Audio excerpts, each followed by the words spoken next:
রান্না না করি এইভাবে বসে আছো যে?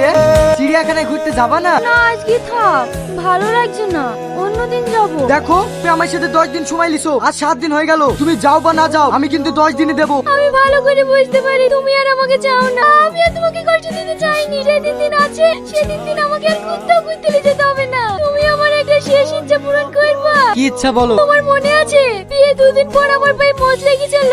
হ্যাঁ, মনে থাকবে না কেন? তুমি সেদিন যেভাবে আমাকে কোলে তুলে ঘরে নিয়ে গিয়েছিলে না, ঠিক সেভাবেই আমাকে ঘরে লিখে শুয়ে দাও না। এটাই তোমার কাছে আমার শেষ চাও। ঠিক আছে।